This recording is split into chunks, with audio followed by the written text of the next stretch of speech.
The thunderous rumble of hooves against the parched earth made Clara O'Malley snap her head up from the laundry she had been hanging on the line, her hand instinctively moving to protect the rounded swell of her 7-month pregnant belly.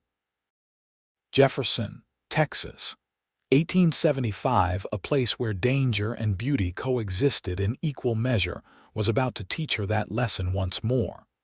Clara had left Boston behind nearly a year ago, following her hasty marriage to Preston Moore, a man who had promised her the world but delivered only heartache. Now a widow before her child was even born, she was living in her late husband's modest cabin on the outskirts of town, determined to build a life for herself and her unborn child. The sound grew louder, and Clara's heart pounded against her ribs as she realized what it was: a stampede of longhorn cattle, headed straight for her property. She froze, unable to move, her blue eyes wide with terror as she saw the dust cloud rising in the distance and the massive forms of the cattle emerging from it. "Get moving!" A deep voice cut through her panic as a tall figure on horseback raced toward her from the side. The man, a stranger with sun-bronzed skin and piercing green eyes, didn't slow his paint horse as he approached.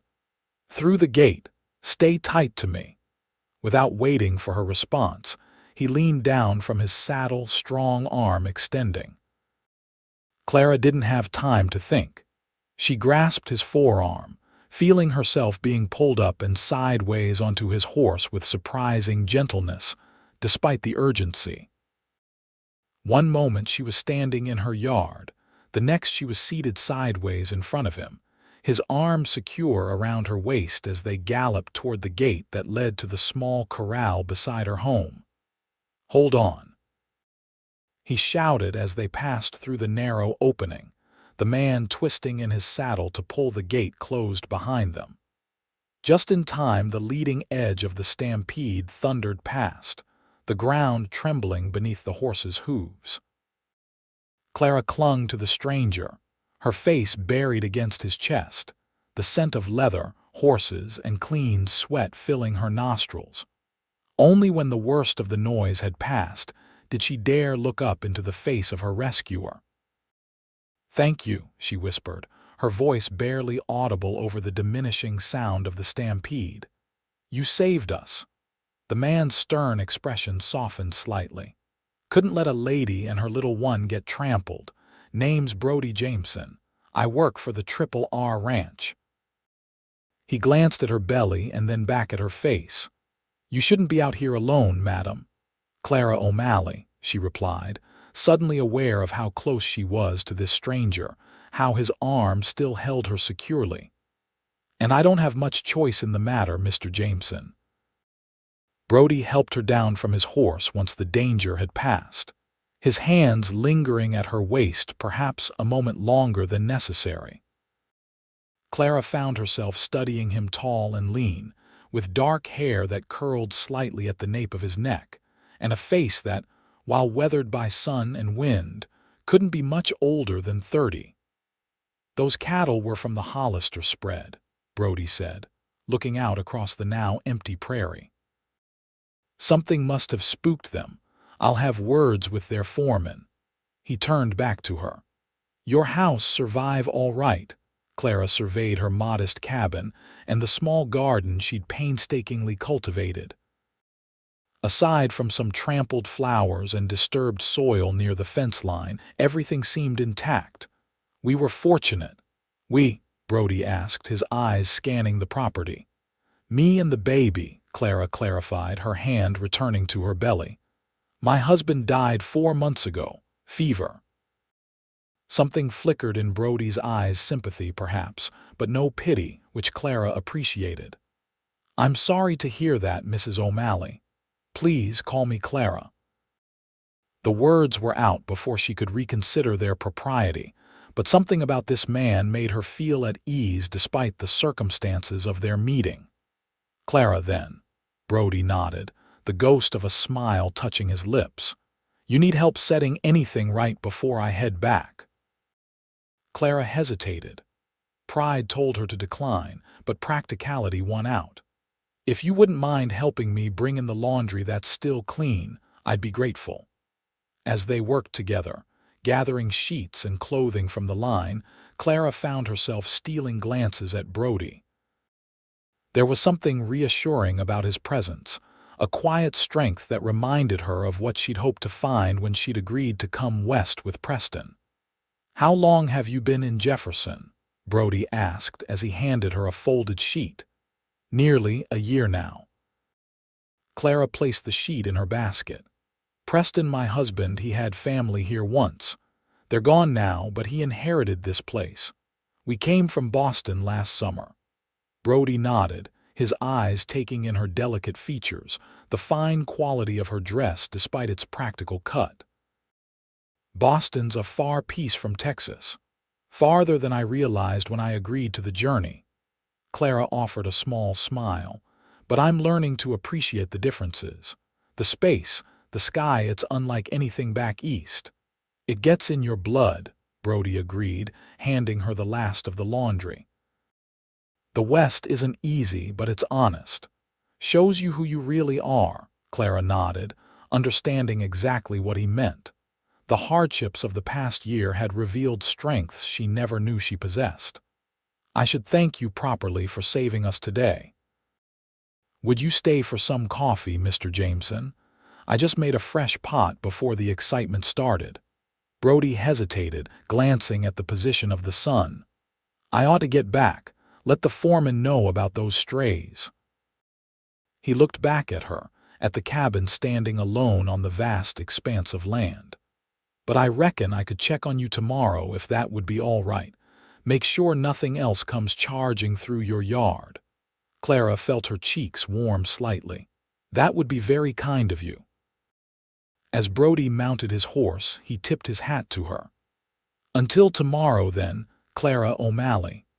She watched him ride away, her hand still resting protectively over her child. For the first time in months, Clara felt something besides grief and worry, a flicker of something that might, with time and care, grow into hope. True to his word, Brody appeared at Clara's cabin the following afternoon. He'd ridden from the Triple R with his saddlebags containing a small burlap sack of coffee beans, real coffee, not the chicory substitute Clara had been stretching for weeks, and a length of sturdy rope. "Thought we might reinforce that gate of yours," he explained as Clara invited him in. "And I remember good coffee being hard to come by when my ma was expecting my younger sister. Said it was the one thing she craved most." Clara's eyes brightened at the thoughtful gifts. "That's incredibly kind, Mr. Jameson. Both will be put to good use immediately." "Brody, please," he insisted, removing his hat as he stepped inside. "Mr. Jameson was my father, and he was a much more formal man than I'll ever be." Clara's cabin was small but meticulously kept. A patchwork quilt brightened the narrow bed in the corner, and shelves lined with books, unusual in this part of the country, covered one wall. A rocking chair sat near the stone fireplace, a half-finished baby blanket draped over one arm. "You have quite a collection," Brody observed, nodding toward the books as Clara put water on to boil. "They were the only things I insisted on bringing from Boston," she admitted. "Preston thought it foolish, but—" she shrugged. "They remind me of home. Do you miss it, Boston?" Brody asked, settling into the chair Clara offered. She considered the question as she measured the precious coffee beans. "I miss certain aspects. The libraries, the concerts, the bustle of the city." Her hand moved to her belly, a gesture Brody noticed she made often. "But I've come to appreciate the quiet here and the sense of possibility. In Boston, everything felt predetermined. Here, I can envision a different kind of life for my child." Brody nodded, understanding. The West reshapes a person for better or worse. He watched as she moved around the small space, noting how she favored her left side slightly. "How much longer before the little one arrives?" "About 2 months, according to the midwife in town." Clara poured the coffee into 2 cups, handing one to Brody. Though she says first babies often take their time. They fell into easy conversation as they drank their coffee, Brody telling her about the Triple R and his 5 years working there, Clara sharing stories of her life in Boston and her adjustment to Texas. There was a comfort in their exchange that surprised them both, as if they'd known each other far longer than a day. After they'd finished, Brody insisted on examining the gate and fence line. He worked diligently, reinforcing the hinges and adding a more secure latch. Clara watched from the porch, noticing the careful precision of his movements, the strength in his hands as he tested his work. "That should hold against anything short of another Stampede," he announced finally, wiping his brow. "Though I've had words with the Hollister foreman, so you shouldn't have to worry about that happening again." "I appreciate everything you've done," Clara said sincerely. "It's been challenging managing alone." Brody studied her for a moment, taking in the quiet determination in her blue eyes. "Do you have anyone helping you prepare for when the baby comes?" Clara shook her head. "Mrs. Finch from town checks on me every couple of weeks and she'll attend the birth. But day to day, it's just me." Brody frowned, clearly troubled by this information. "That's not right. A woman in your condition out here alone. What about family, friends?" "Preston's family is gone, as I mentioned. My parents passed years ago and my only sister is in Europe with her husband." Clara straightened, a flash of pride in her eyes. "I manage quite well, Mr. Jam Brody. I've become quite resourceful." "I don't doubt that for a minute," Brody replied, his voice softening. "But everyone needs help sometimes, Clara. That's not weakness, it's just life." Their eyes met, and Clara felt a strange flutter in her chest that had nothing to do with the baby's movements. She looked away first, uncomfortable with the warmth spreading through her. It was too soon after Preston's death to be feeling such things. "I should be going," Brody said, sensing her discomfort. "But I'd like to stop by again, maybe bring you some fresh meat. The ranch just butchered a steer yesterday." "You needn't trouble yourself," Clara protested, though weakly. "It's no trouble," Brody assured her, settling his hat back on his head. "Besides, I'd feel better knowing you're eating well." As he mounted his horse, Clara called out, "Why did you come this way yesterday? This isn't the direct route from the Triple R to town." Brody turned in his saddle, a smile playing at the corners of his mouth. "I like the view from this ridge. Gives a man perspective." He looked out over the rolling landscape. "Makes the troubles seem smaller somehow." Clara nodded, understanding perfectly. "Until next time, then." "Count on it, Clara O'Malley," Brody replied, touching the brim of his hat before turning his horse toward the ranch. Over the next few weeks, Brody became a regular visitor at Clara's cabin. True to his word, he brought fresh meat, as well as eggs and vegetables from the ranch's kitchen garden. But more than the provisions, he brought companionship that Clara hadn't realized how desperately she needed. He came by after his work at the ranch was done, sometimes staying to help with chores, chopping wood, mending a leak in the roof, even helping Clara turn her garden soil as her pregnancy made bending increasingly difficult. Other times, they simply sat on the porch, watching the sunset paint the Texas sky in brilliant oranges and purples. Clara found herself looking forward to his visits, watching the horizon for the familiar silhouette of his horse.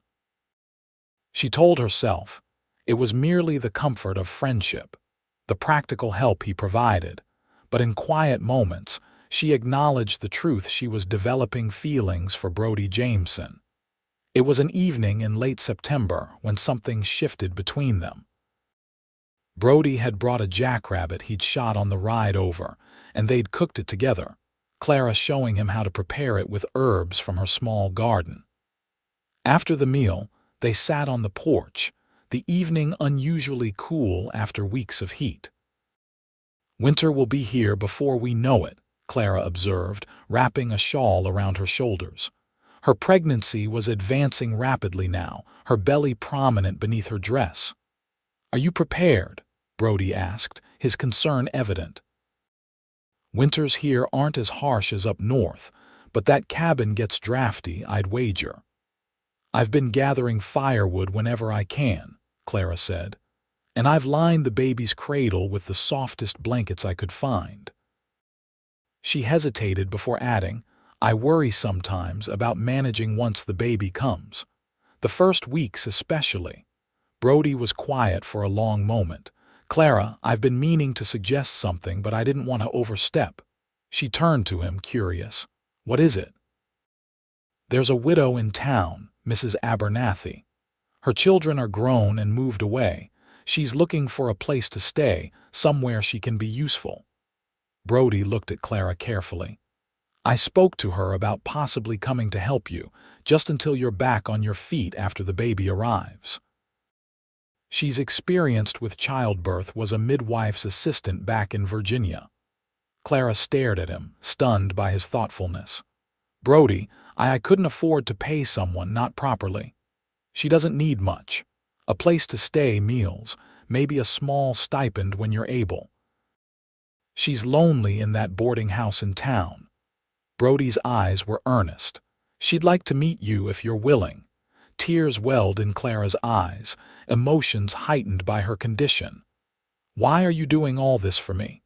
Brody's hand moved to cover hers where it rested on the porch railing. "Because I care what happens to you, Clara, to you and your child." The warmth of his hand on hers sent a shock through Clara's system. She looked down at their joined hands, then up into Brody's face. The tenderness she saw there made her breath catch. "I know it's too soon," he said softly. "I know you're still grieving Preston, still preparing for your child. I'm not asking for anything, Clara. I just want you to know that I'm here for whatever you need." Clara turned her hand beneath his, their palms pressing together. "Preston and I." She began, then stopped, gathering her thoughts. "It wasn't a love match, Brody. We married because I was alone after my parents died and he offered security. He wasn't unkind, but there wasn't what I'd hoped for in marriage." Brody's thumb stroked across her wrist, the gesture sending tingles up her arm. "What did you hope for? Partnership, friendship, the kind of love I read about in my books." Clara gave a small, self-deprecating laugh. "Foolish, perhaps, not foolish," Brody countered. "Brave. To believe in something better." They sat in silence for a moment, hands still joined, the connection between them almost tangible in the gathering dusk. "I should go," Brody said finally, though he made no move to leave. "It's getting late." "Yes," Clara agreed, equally reluctant. "But I would like to meet Mrs. Abernathy, if you think she'd be a good fit here." Brody's face brightened. "I'll bring her by tomorrow if that suits you," Clara nodded, smiling. "I'd like that very much." As Brody stood to leave, he hesitated, then leaned down and pressed a gentle kiss to Clara's forehead. "Sleep well, Clara O'Malley." She watched him ride away, her hand touching the spot where his lips had been, a warmth spreading through her that had nothing to do with the shawl around her shoulders. Mrs. Abernathy proved to be everything Brody had promised and more. A plump, cheerful woman in her late 50s, she took to Clara immediately, clucking over her advanced condition and declaring the cabin perfectly suitable with a woman's touch. With Mrs. Abernathy Harriet, as she insisted Clara call her, installed in the small second bedroom that had once been Preston's office, the cabin took on a new life. Harriet was an excellent cook and a tireless worker, and Clara found herself able to rest more as her pregnancy entered its final weeks. Brody continued his visits, now including Harriet in their conversations, though there were still moments when he and Clara would find themselves alone, exchanging glances that held growing promise. He began bringing books from the small lending library in Jefferson, knowing Clara's love of reading, and they would discuss the stories during his visits. It was during one such discussion, as October gave way to November, that Clara felt the first sharp pain. She gasped, clutching her belly, the book she'd been holding falling to the floor. "Clara." Brody was at her side instantly, his face tight with concern. "I think." Clara tried to catch her breath as another pain gripped her. "I think the baby is coming." "But it's too early, nearly 3 weeks early." Harriet, who had been in the kitchen, hurried in at the commotion. One look at Clara's face told her everything she needed to know. "Babies come when they're ready, dear, not when we expect them," she said calmly. "Brody, fetch Mrs. Finch from town." "Clara, let's get you comfortable." Brody hesitated, clearly reluctant to leave. "I'll be back as soon as I can," he promised, squeezing Clara's hand before rushing out the door. The hours that followed were a blur of pain and fear for Clara. Mrs. Finch arrived with Brody, bringing her bag of supplies and a confident demeanor that helped calm Clara's nerves. Brody was banished to the porch, where he paced anxiously, wincing every time he heard Clara cry out. The labor was long and difficult. As night fell, Harriet brought Brody a cup of coffee, her face grave.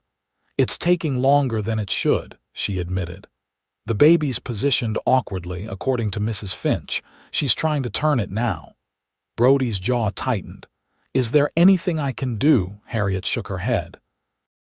"Just pray if you're the praying sort. She's strong, but—" A particularly agonized scream from inside made them both flinch. Brody set down his coffee cup with such force that it cracked. "I can't just sit here." "You have to," Harriet said firmly. "This is women's work. The best thing you can do for her is stay out of the way." So Brody continued his vigil, the hours stretching endlessly as Clara's cries grew weaker. Shortly after midnight, when the moon was high and bright in the Texas sky, a new sound cut through the night, the thin wail of a newborn. Brody's head snapped up from where he'd been sitting with his head in his hands. The door opened and Mrs. Finch appeared, her apron stained but a tired smile on her face. "A boy," she announced. "Small but strong, lunged, as you can hear." "And Clara?" Brody asked, his voice rough with emotion. Mrs. Finch's smile faded slightly. "She lost a lot of blood. She's weak, but she's fighting. The next few hours will tell." Brody felt as though the ground had dropped away beneath him. The thought of losing Clara, now that she'd come to mean so much to him.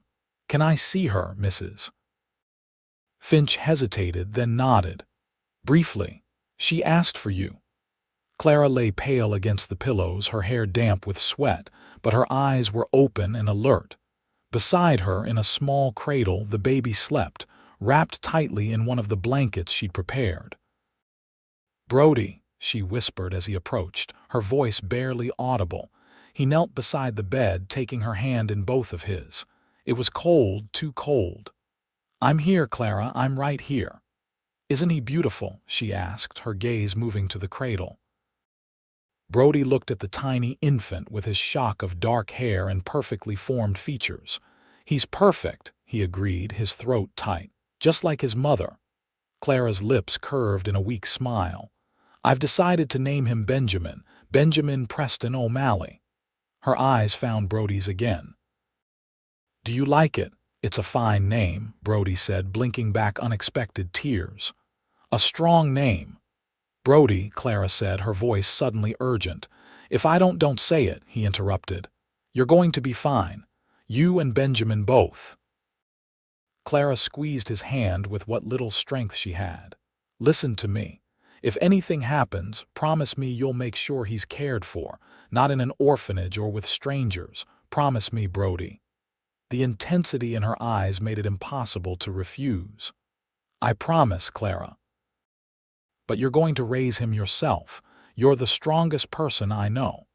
A tear slipped down Clara's cheek. "Thank you for finding me that day, for saving us from the Stampede." Brody leaned forward, pressing his forehead gently against hers. "Best thing I ever did," he whispered, "Mrs." Finch appeared at his side. "She needs to rest now," she said firmly. Reluctantly, Brody stood. "I'll be right outside," he told Clara. "I'm not going anywhere." True to his word, Brody remained at the cabin throughout the night and into the next day. Harriet brought him food and coffee, but he barely touched either. His attention focused on the sounds from inside the cabin, listening for any sign of Clara's condition. Around noon the next day, Mrs. Finch emerged, looking exhausted but relieved.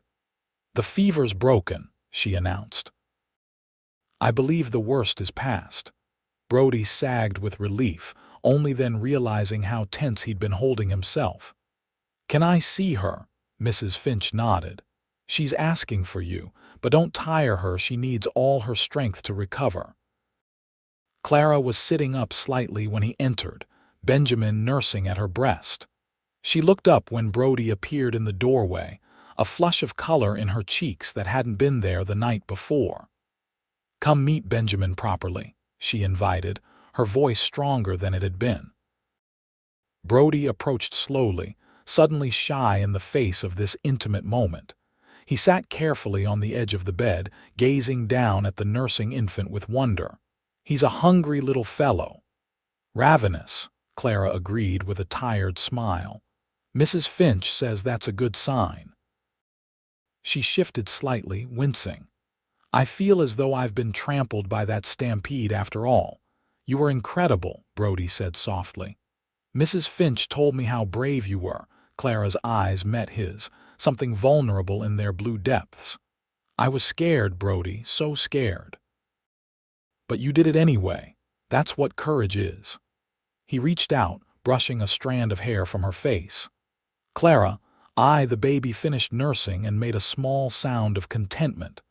Clara adjusted her clothing and shifted Benjamin to her shoulder, patting his back gently. "Would you like to hold him?" she asked. Brody hesitated. "I've never held a baby before." "There's nothing to it," Clara assured him. "Just support his head." Carefully, as if handling the most fragile porcelain, Brody took the tiny bundle into his arms. Benjamin's eyes opened, dark blue and unfocused, looking up at him with what seemed like curiosity. A wave of protectiveness washed over Brody, so strong it took his breath away. "Hello, Benjamin," he whispered. "Welcome to the world, little man." Clara watched them, her heart swelling at the tenderness on Brody's face.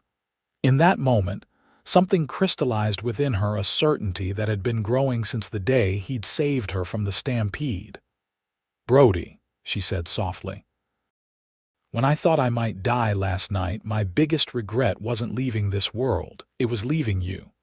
His eyes snapped to hers, hope and fear warring in their green depths.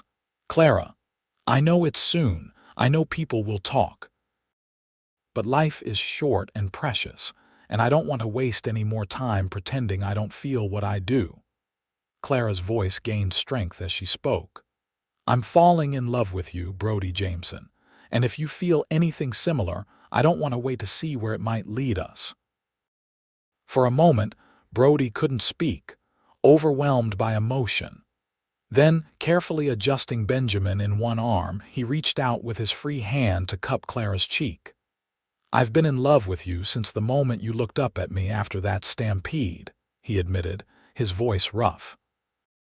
"Your strength, your determination, your kindness. Everything about you, Clara, I love all of it." Tears welled in Clara's eyes. Even with a newborn and all the complications that brings, Brody looked down at Benjamin, who had fallen back asleep in his arms. "Especially with him. He's a part of you, Clara. How could I not love him too?" Clara reached out, her hand covering Brody's where it rested on her cheek. "What happens now?" "Now," Brody said, leaning forward to press the gentlest of kisses to her lips, "you rest and recover.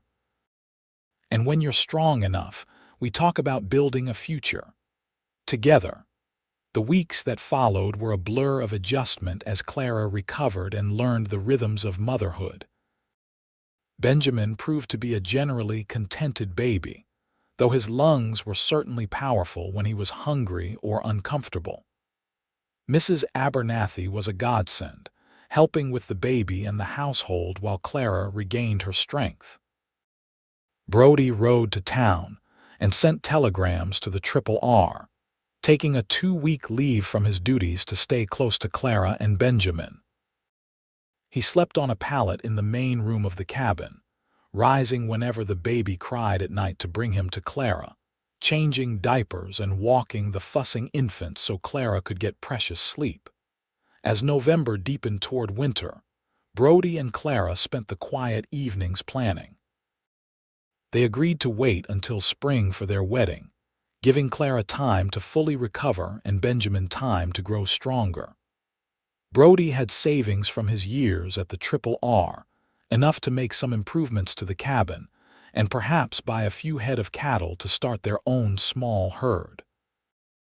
"I never imagined this," Clara confessed one evening as they sat by the fire, Benjamin sleeping peacefully in his cradle nearby.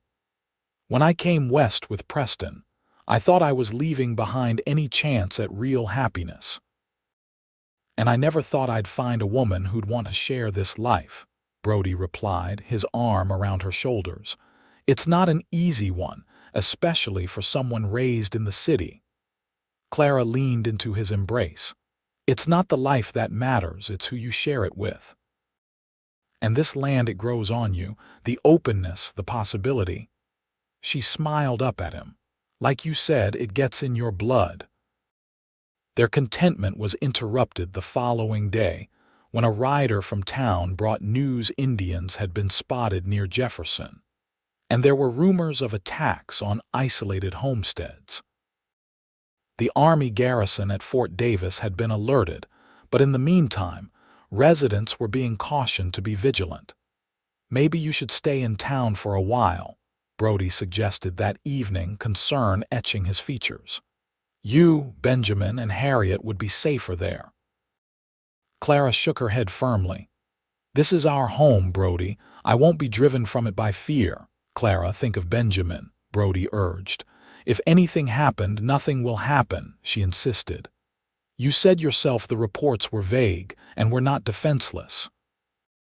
She nodded toward the rifle that hung above the fireplace, a remnant of Preston's that she'd learned to use during her months alone.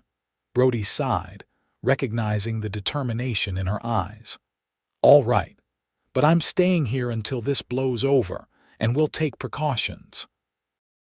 Those precautions included reinforcing the cabin's doors and shutters, keeping lanterns burning through the night, and taking turns standing watch. Days passed with no sign of trouble, and gradually, the tension began to ease. It was nearly 2 weeks later, with December's chills settling over the land, that Clara awoke in the night to Benjamin's hungry cries. As she nursed him in the rocking chair by the fire, she noticed Brody was absent from his pallet. Assuming he was outside checking the perimeter, she thought nothing of it until she heard a horse approaching at speed.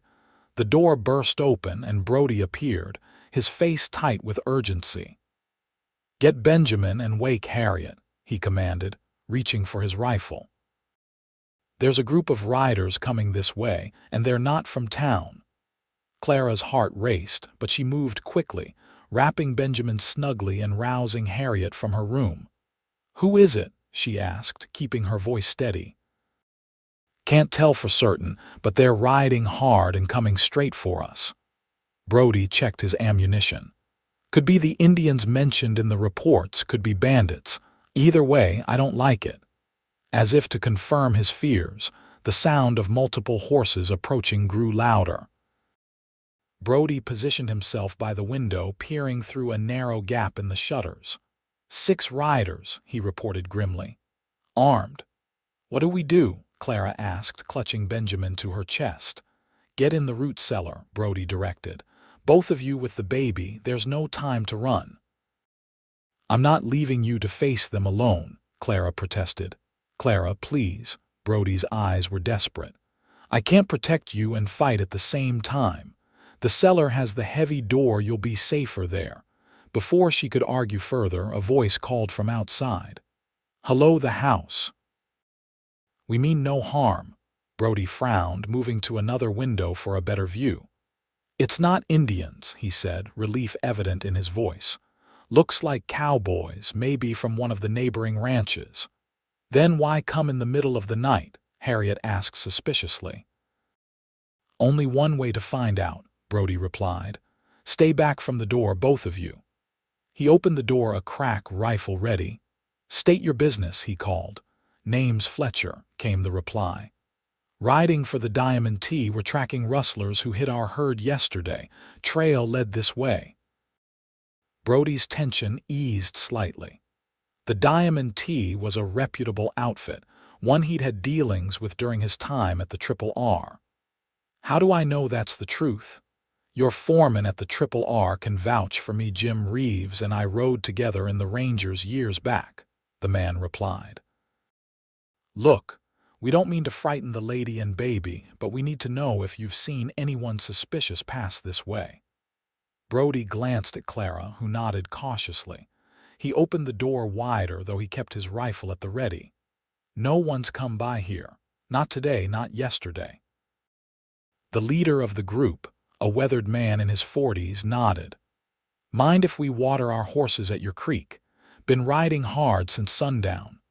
"Help yourselves," Brody agreed, stepping onto the porch but signaling Clara to stay inside. As the men led their horses to the small creek that ran along the edge of Clara's property, Brody kept a watchful eye.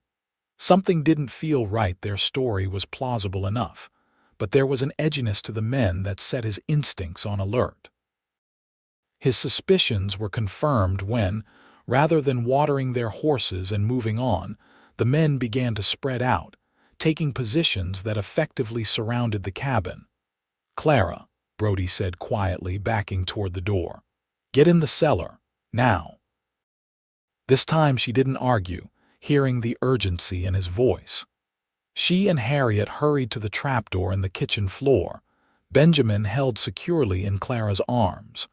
Brody had just closed the door behind him when the first shot rang out, splintering the wood near his head. He ducked, returning fire through the window as Clara and Harriet disappeared into the cellar below. "Rustlers, my eye," Brody muttered, reloading quickly. "These are the damn rustlers themselves." The gunfight that followed was brief but intense. Brody moved from window to window, changing positions to make it harder for the attackers to pinpoint him. 2 of the bandits went down under his accurate fire, but the remaining 4 maintained their assault, bullets tearing through the cabin's walls. In the root cellar, Clara huddled with Harriet in the farthest corner, singing softly to Benjamin to mask the sounds of gunfire. The baby, remarkably, remained calm, his eyes fixed on his mother's face as if drawing strength from her forced composure. "It's all right, little one," Clara whispered between verses. "Your father will protect us."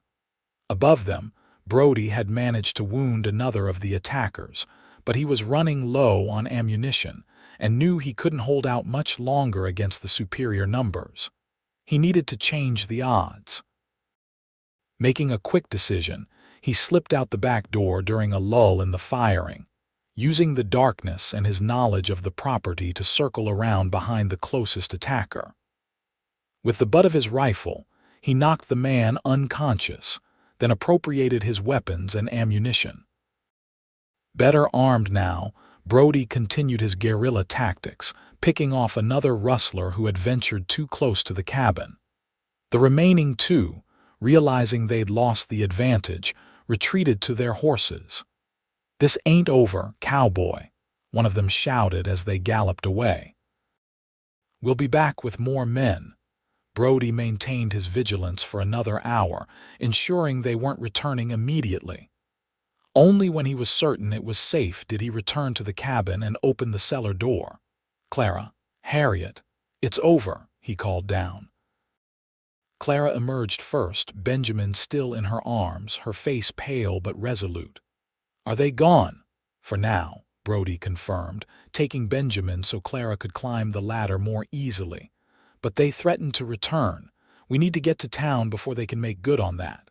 Who were they? Harriet asked as she followed Clara up. Certainly not from the Diamond T. Rustlers, most likely, Brody said, checking Benjamin for any sign of distress but finding him remarkably unaffected by the ordeal. Probably thought an isolated cabin with a woman alone would be easy pickings for supplies, horses, whatever they could grab. They didn't count on you being here, Clara said, touching his arm gratefully. No, they didn't, Brody agreed, pulling her gently against his side. But we can't stay. They know the layout now, and if they come back with more men. How soon can we leave? Clara asked, already moving to gather essentials. As soon as you're packed, Brody replied. I'll hitch the wagon while you gather what you need. We can be in Jefferson before dawn. The journey to town was tense, with Brody constantly scanning their surroundings for signs of pursuit. Clara sat beside him on the wagon seat, Benjamin bundled warmly against the December cold, while Harriet kept watch behind them, armed with Preston's old shotgun. They reached Jefferson as the first gray light of dawn touched the eastern sky. Brody took them directly to the sheriff's office, where he reported the attack. Sheriff Wilson, a grizzled veteran of the Texas Rangers, took the information seriously. Sounds like the Hawkins gang, he said, making notes. They've been hitting isolated places all across the county. Army's sending a detachment to help track them down, but they're elusive bastards, pardon my language, ladies. What do we do in the meantime?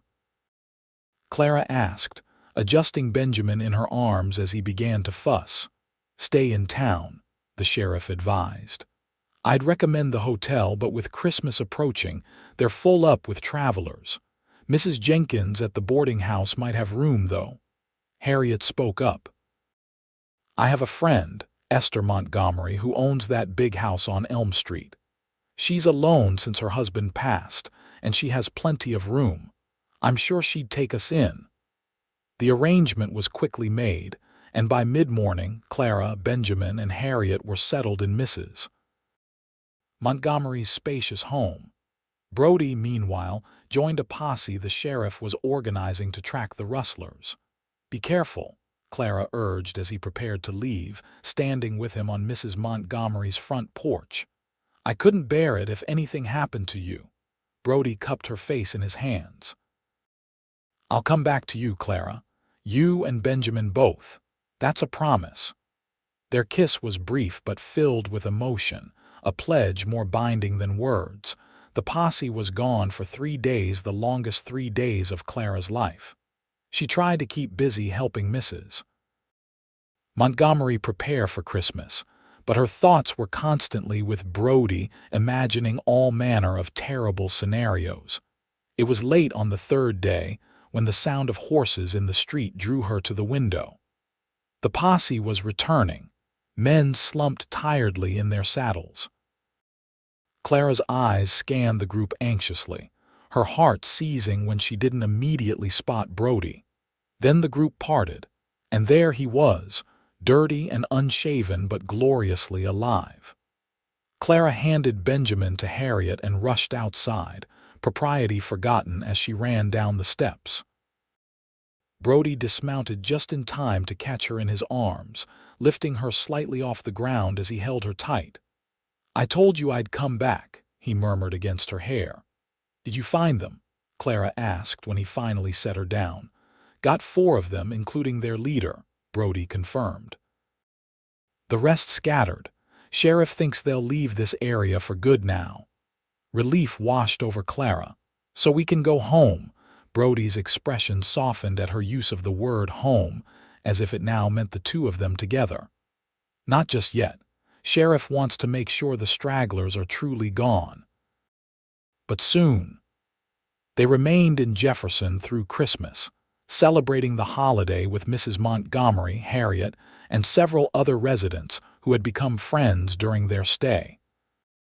Benjamin, now nearly 2 months old, was passed from admiring arms to admiring arms, though he seemed happiest when back with Clara or Brody. It was the day after Christmas when Brody took Clara for a walk through the town, Benjamin bundled against the winter chill. They stopped at the small church, quiet and empty after the previous day's celebrations.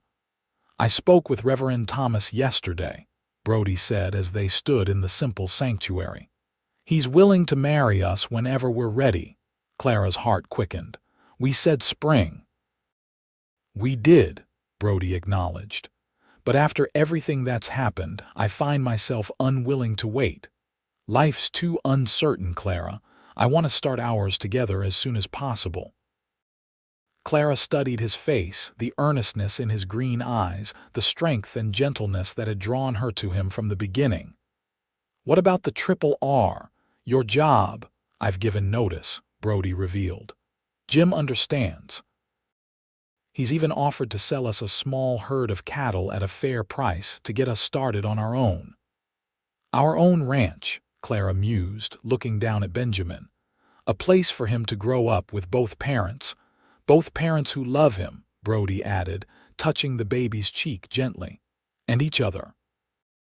Clara looked up at the simple wooden cross hanging at the front of the church, thinking of the journey that had brought her to this moment. From Boston society to a Texas cabin, from a marriage of convenience to the prospect of one filled with love. New Year's Day, she decided suddenly. "Let's be married on New Year's Day. A fresh start, a new beginning." Brody's smile was radiant. "Are you certain?" "I've never been more certain of anything in my life," Clara assured him, standing on tiptoe to kiss him softly.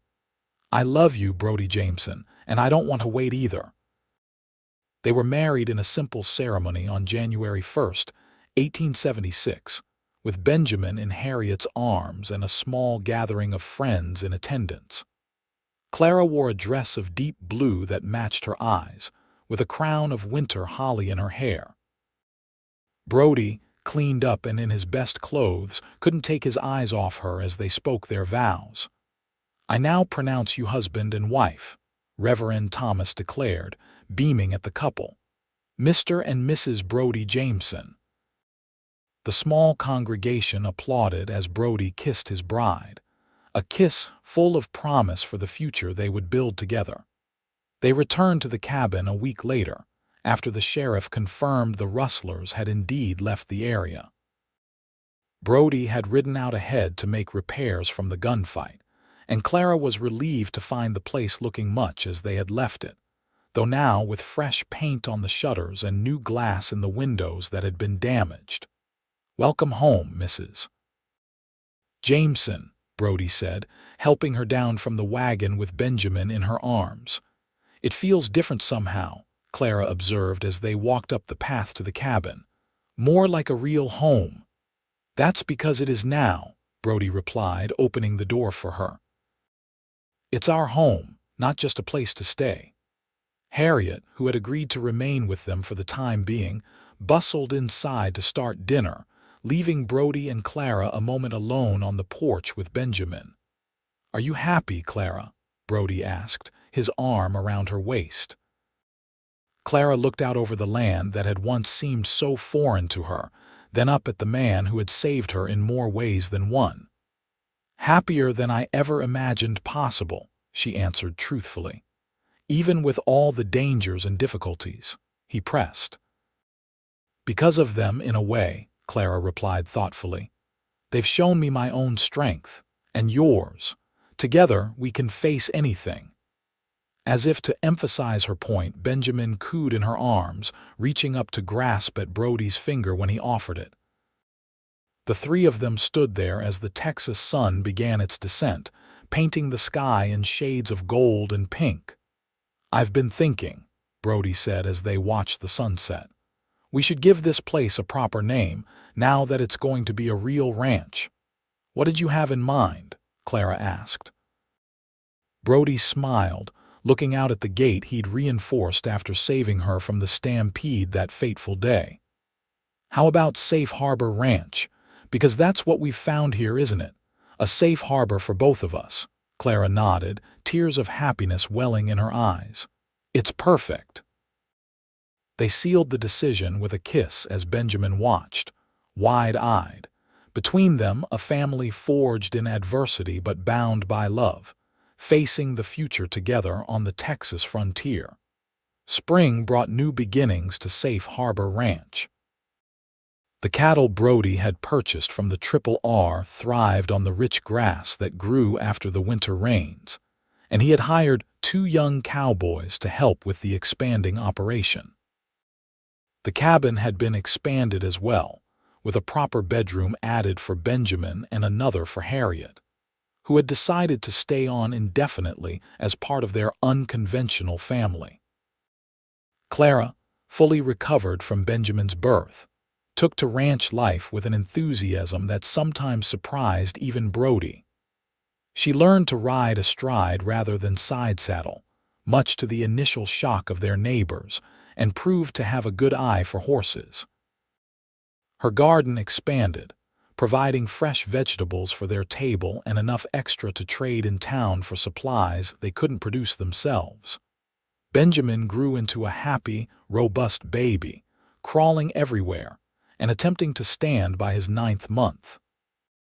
His dark hair had lightened to a sandy brown that matched Brody's, and his eyes had settled into a clear blue like Clara's.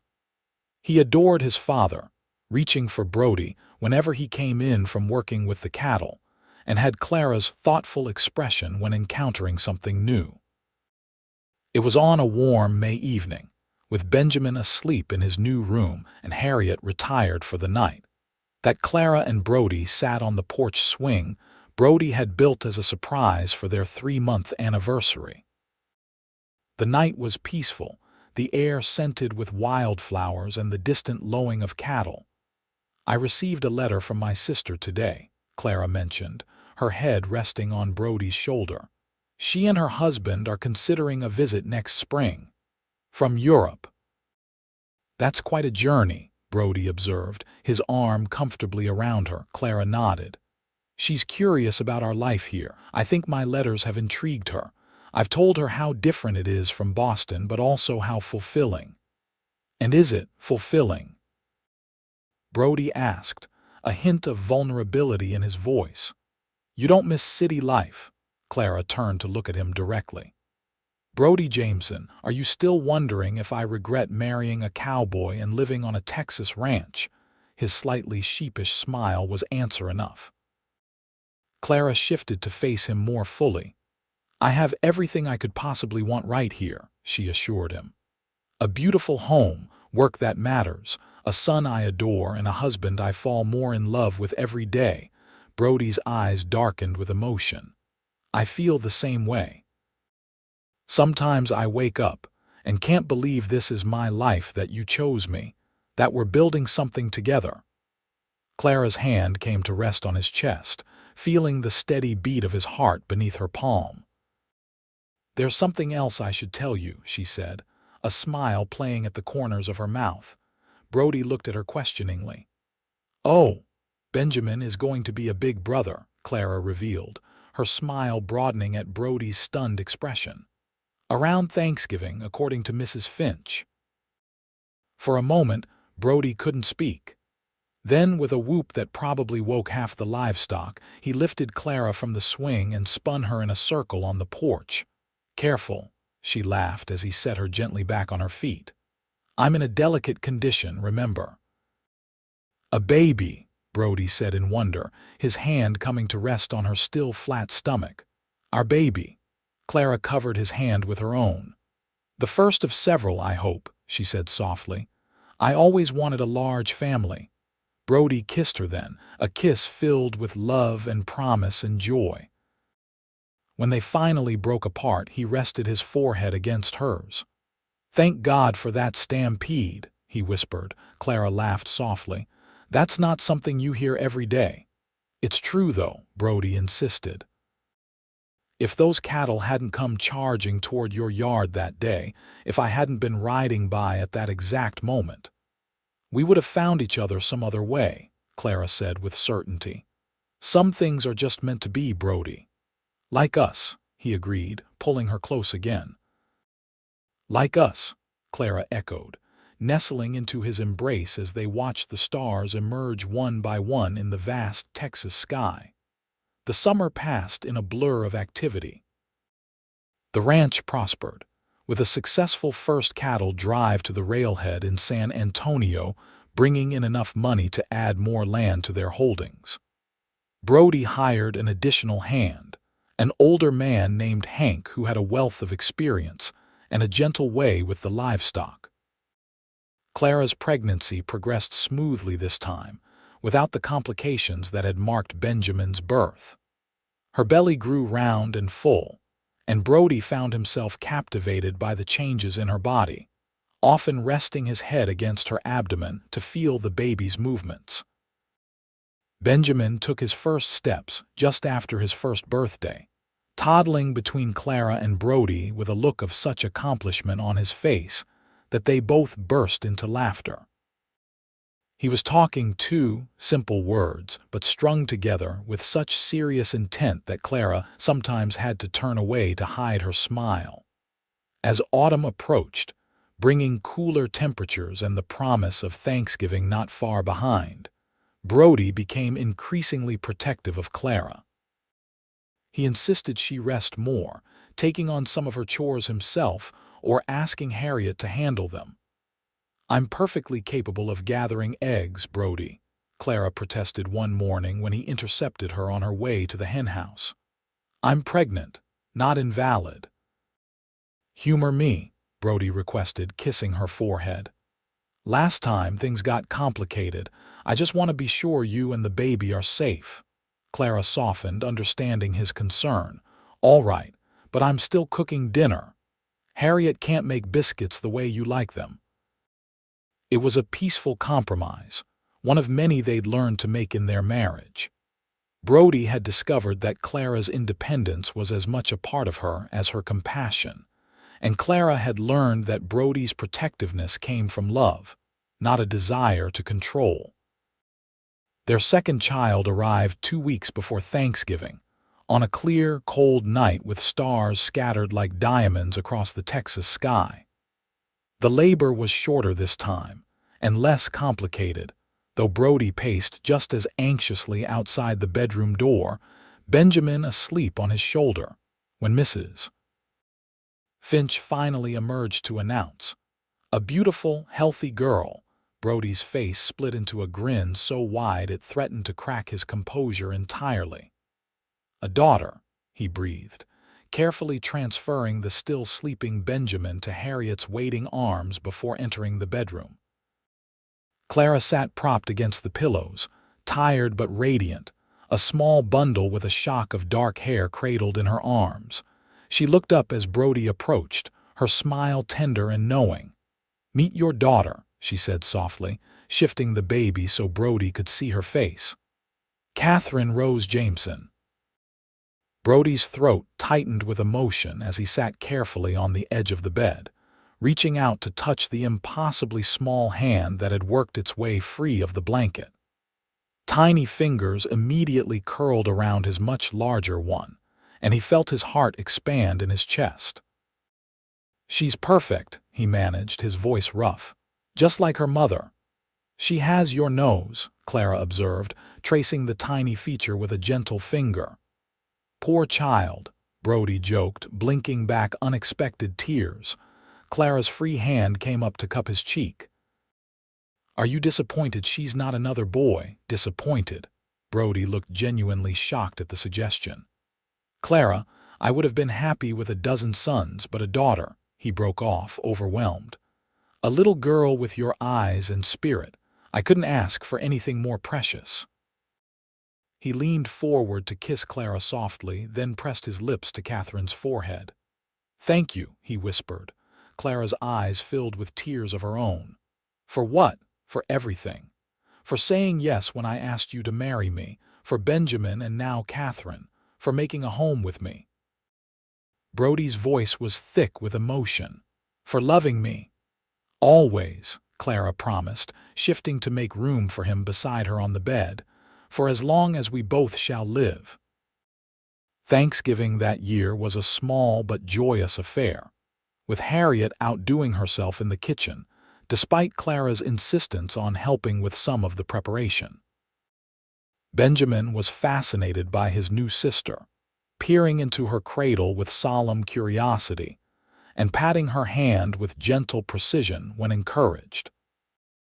As they sat around the table, Brody, Clara with Catherine in her arms, Benjamin in his high chair, Harriet, and their ranch hands who had no families nearby, Clara looked at the faces illuminated by candlelight and felt a surge of gratitude so intense it brought tears to her eyes.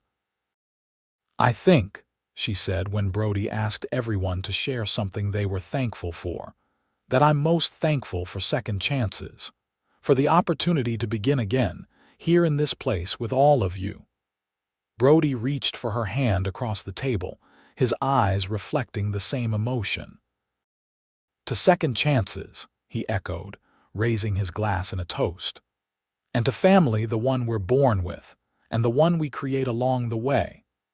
As winter settled over Safe Harbor Ranch, bringing occasional dustings of snow and crisp, clear days, the Jameson family established new traditions. Clara read to Benjamin and Catherine each evening by the fire, teaching Benjamin simple words from her beloved books. Brody carved wooden toys for the children and worked on plans to expand the ranch again in the spring.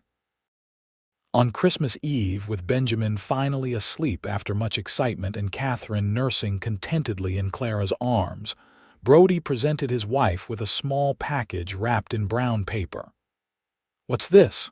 Clara asked, surprised. "Open it and see," Brody encouraged, settling beside her on the sofa. Clara carefully balanced Catherine in one arm while unwrapping the gift with the other. Inside was a small leather-bound journal, the cover embossed with her initials. "It's beautiful," she said, running her fingers over the soft leather.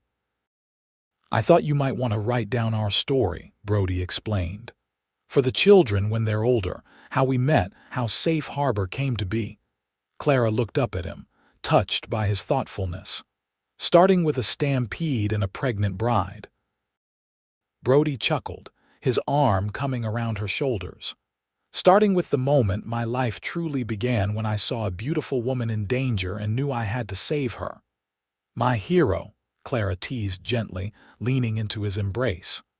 "Always," Brody promised, pressing a kiss to her temple. "Through stampedes and rustlers and whatever else life throws our way." "Together," Clara added, looking down at their daughter's peaceful face. Outside, snow began to fall softly, covering the land in a pristine blanket of white. Inside, the fire crackled in the hearth, casting a warm glow over the family gathered in its light, a family forged in adversity but built on love, finding their safe harbor in each other. The years passed, marking their progress in the growth of their children and the expansion of their ranch. Benjamin grew into a thoughtful, responsible boy with his mother's love of books and his father's affinity for animals. Catherine, called Cat by her adoring father, was spirited and adventurous, more comfortable on horseback than in the schoolroom.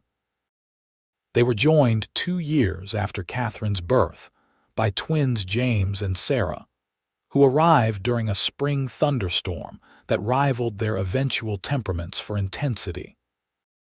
The house expanded again to accommodate the growing family, with Brody and the ranch hands adding rooms and a larger kitchen where Clara continued to perfect her biscuit recipe.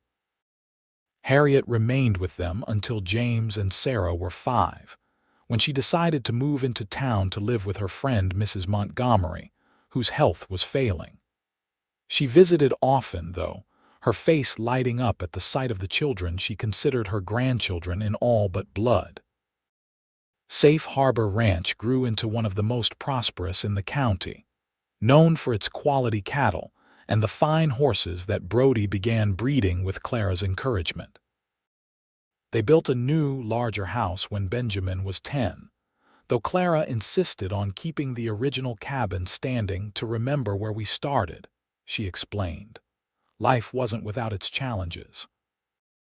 A drought nearly devastated them when the twins were toddlers, and a mysterious illness swept through their herd when Benjamin was 12, taking nearly a quarter of their cattle. But each trial only seemed to strengthen the bond between Brody and Clara, their partnership deepening with every obstacle overcome. The children thrived under their parents' love and guidance. Benjamin showed an aptitude for business that surprised and delighted Brody, suggesting improvements to their operations that often proved profitable.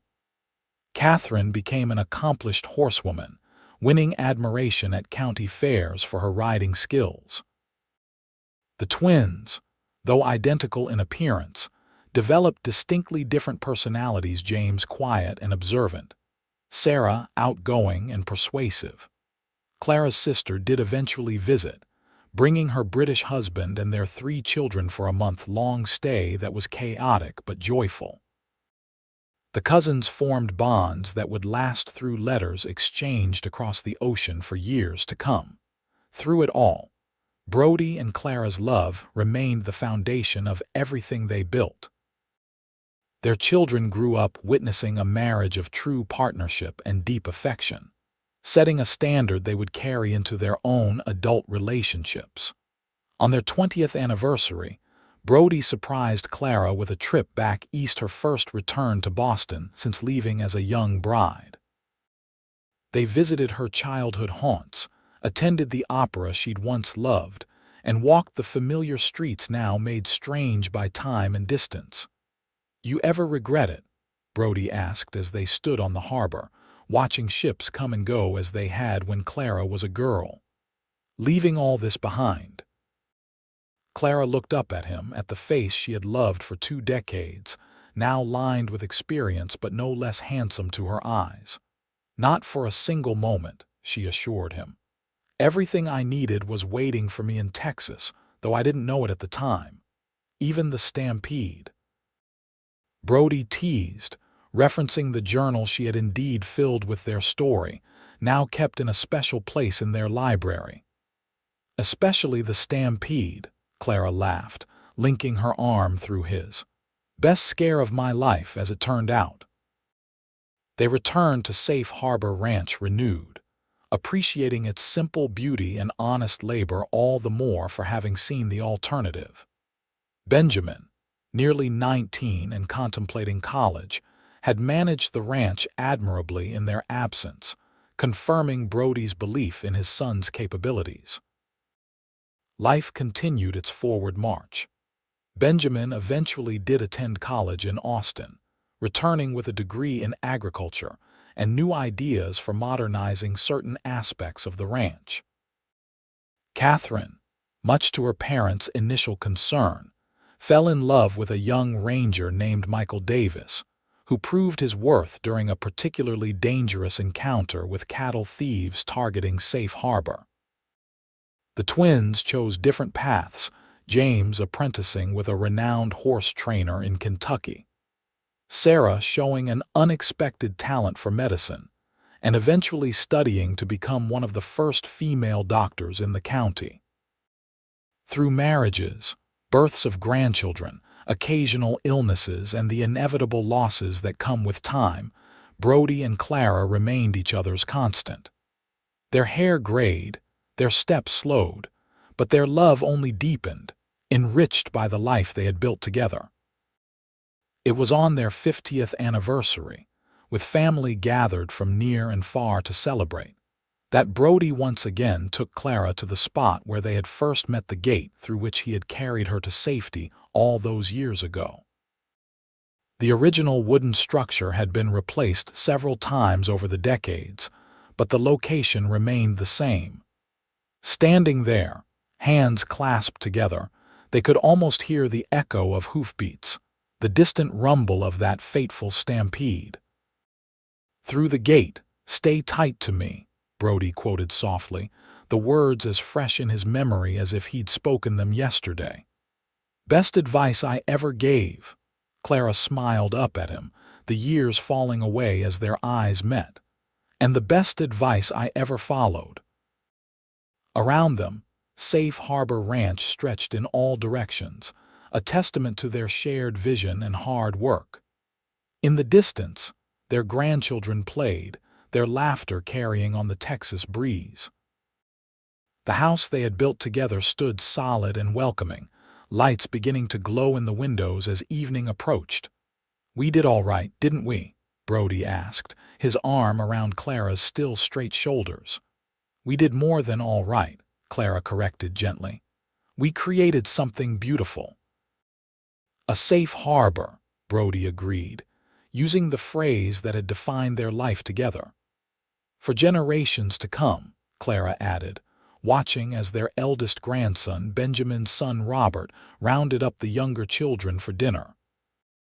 As the sun set on Safe Harbor Ranch, painting the sky in the same brilliant colors it had that first evening, they'd stood together on Clara's porch. Brody and Clara walked hand in hand back toward the house, their steps unhurried but purposeful. Behind them, the gate stood open, a reminder of the entrance to the life they'd forged, a life of love, family, and the enduring strength found in facing life's stampedes together.